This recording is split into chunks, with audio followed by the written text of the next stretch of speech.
C'était un vrai plaisir pour moi de vous accompagner tout au long de cette journée passionnante avec vraiment des rencontres. Bravo aux organisateurs du Collège de France d'avoir proposé cette journée. Pour la conclure, cette journée, j'invite Antoine Petit, président directeur général du CNRS, à qui revient la lourde charge de conclure. Bien, bonsoir à toutes et à tous. Je vais essayer de ne pas être trop long. D'abord, je voudrais remercier Alain Prochéan, administrateur général du Collège de France, et le Collège de nous avoir proposé d'organiser cette journée en l'honneur des 80 ans du CNRS. Je crois que ça a été une journée extrêmement riche. J'avoue que parfois, en tant que responsable du CNRS, j'ai un peu trépigné à l'écoute de certains propos, mais dans l'ensemble, il s'est dit essentiellement des trucs justes. Et je voudrais remercier les intervenants d'avoir accepté. Et Alain me disait que tout le monde avait accepté du premier coup, que personne n'avait dit quoi c'est un samedi, quoi le CNRS. Et je pense que ça montre aussi le poids qu'a le CNRS dans le paysage actuel. Puis je veux remercier aussi en particulier les jeunes chercheurs et jeunes chercheuses qui ont montré tout ce qu'on faisait aujourd'hui. On a beaucoup parlé du CNRS, mais on a peut-être oublié de rappeler, c'est de notre faute, quelques éléments aujourd'hui sur ce qu'est le CNRS aujourd'hui. Le CNRS, c'est 33 500 employés. Si on prend l'ensemble des 1000 UMR du CNRS et de ses partenaires, parce que c'est une particularité du système français, c'est que tous nos laboratoires aujourd'hui, ou presque, sont en fait des laboratoires communs avec des universités, des écoles, parfois des partenaires industriels, les autres organismes de recherche. Tout ça, ça fait une force de frappe de 120 000 personnes, dont 33 000 doctorants. Donc c'est tout ça, le CNRS aujourd'hui. Et dans l'ensemble, on peut dire que ça marche plutôt bien. C'est-à-dire que si on regarde ce qu'on a fait depuis 80 ans, tout n'est pas parfait, loin de là, j'y reviendrai, mais on est un des organismes de recherche les plus performants au monde. Il y a quelques indicateurs à ce sujet. On pourrait parler des prix Nobel, des médailles Fields, on pourrait parler des ERC, les European Research Council. Le CNRS a dépassé le 500e ERC, ce qui est tout à fait remarquable. Et donc, dans l'ensemble, je crois que collectivement, la France peut être plutôt fière de ce qu'elle a fait de son CNRS en 80 ans.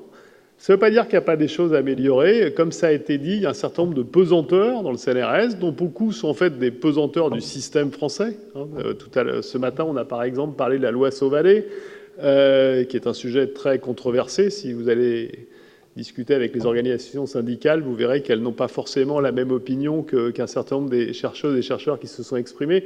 Ce n'est pas une spécificité du CNRS, c'est une spécificité de la fonction publique française qui dit que vous n'avez pas le droit d'être en CDD pendant plus de 6 ans, ce qui est contraire à un certain nombre d'intérêts de la recherche. Donc il faut qu'on ait cette réflexion aujourd'hui sur comment on a envie de transformer le CNRS, comment on évalue le CNRS. Alors, un petit point sur l'évaluation, parce qu'il s'est dit beaucoup de choses sur l'évaluation. D'abord, un point qui est clé, c'est que le CNRS, je vous l'ai dit, 33 500 personnes, 120 000 personnes si on prend l'ensemble des personnels des UMR, et une diversité disciplinaire qui est énorme. Donc il faut faire attention, c'est que toute généralité aura des contre-exemples, et donc il faut faire extrêmement attention à ces généralités.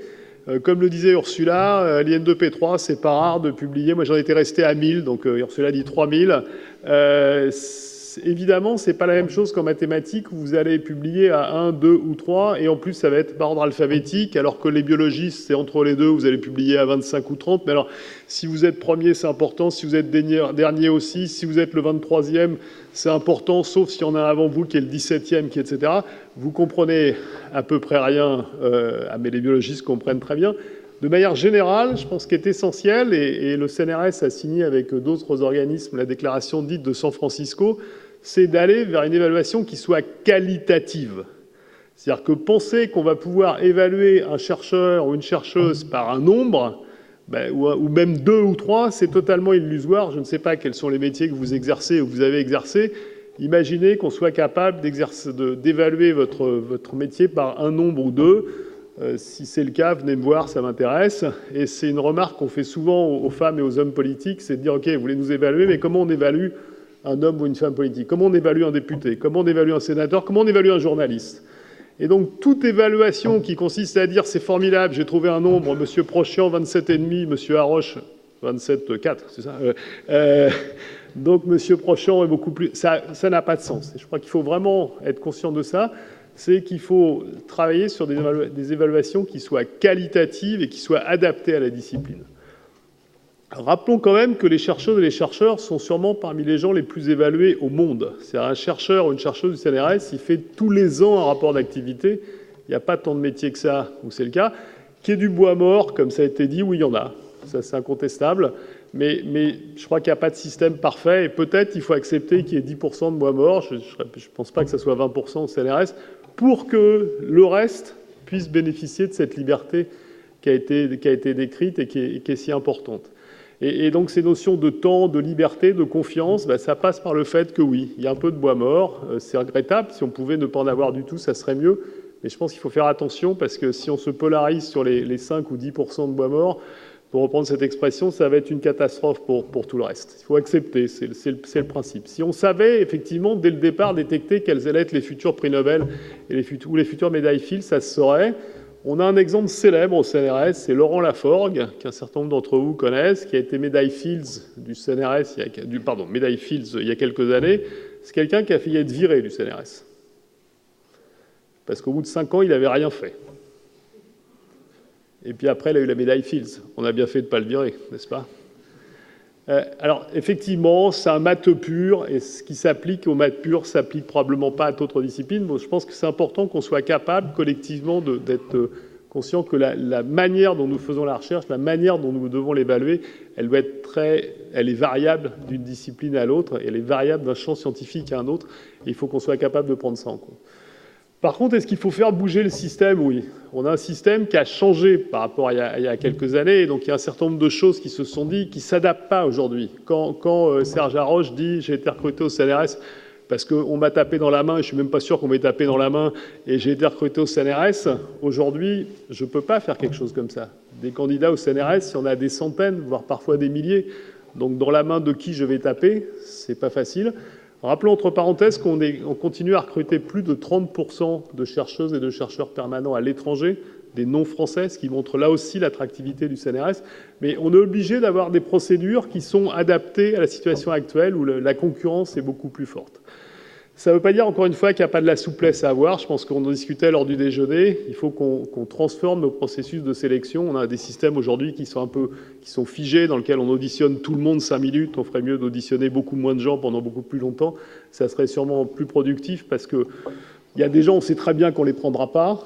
Et finalement, on leur fait perdre leur temps et on fait perdre le temps aux évaluateurs que de faire semblant de les auditionner. Donc il faut qu'on change le système de ce côté-là. Un autre point qui est important, c'est la concurrence internationale, qui est beaucoup plus féroce qu'elle ne l'était il y a quelques années.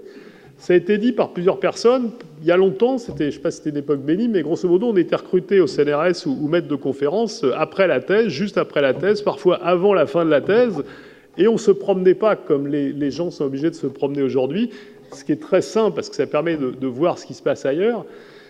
Et encore une fois, si vous avez fait 1 ou 2 ou 3 post-docs à l'étranger, vous comparez la situation qui va vous être en France avec la situation des pays par lesquels vous êtes passé. Et lorsqu'on parle de la situation, je crois qu'il faut être clair, ce qui motive la chercheuse ou le chercheur, avant tout, ce n'est pas sa rémunération personnelle. Il faut être clair. Si vous avez envie d'être riche, vous ne faites pas chercheuse ou chercheur. Par contre, comme ça a été dit, on a envie, à 30 ans, de peut-être fonder une famille, juste de s'installer, et d'être payé 3 000 € bruts par mois, c'est quand même vraiment pas beaucoup. Mais ce n'est pas le seul élément. Quand on parlait de la rémunération et des environnements, c'est la question de l'environnement, du package qu'on est capable d'offrir. C'est-à-dire que quand vous êtes passé par le MBL et que vous arrivez en France, vous avez envie d'être chef d'équipe, vous avez envie de monter une équipe, et donc vous avez envie qu'on vous offre la possibilité de recruter des doctorants, d'avoir du matériel, de recruter des ingénieurs.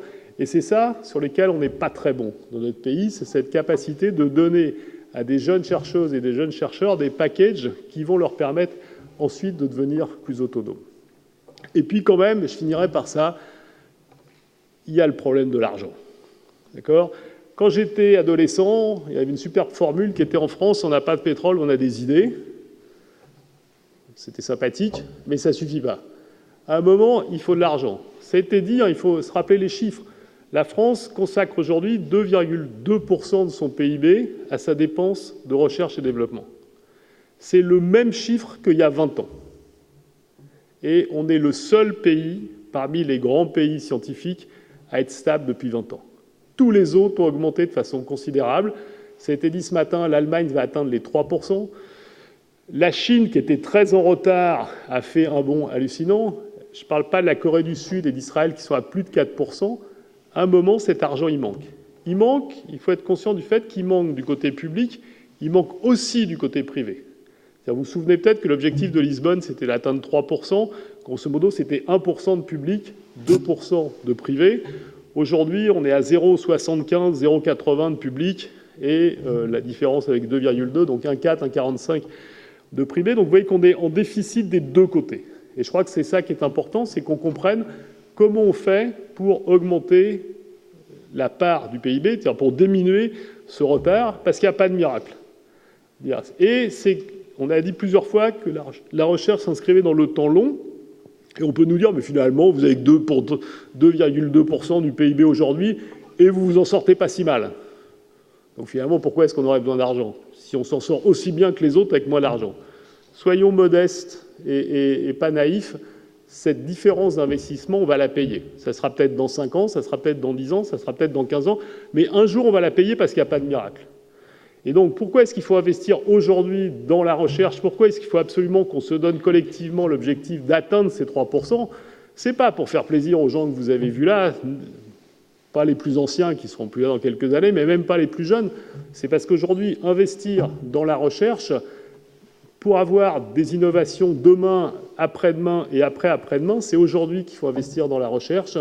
Et si on veut créer des emplois, si on veut créer de la valeur, si on veut aider nos entreprises à créer des innovations de rupture, si on veut continuer à être une société de la connaissance, il faut faire des choix. Et on dit parfois qu'il n'y a pas d'amour, mais il y a que des preuves d'amour. Lors de la déclaration et lors de la rencontre qui a été faite avec le président de la République, on a eu une jolie déclaration d'amour. Je crois que maintenant, ce qu'on attend, c'est des preuves. Merci beaucoup.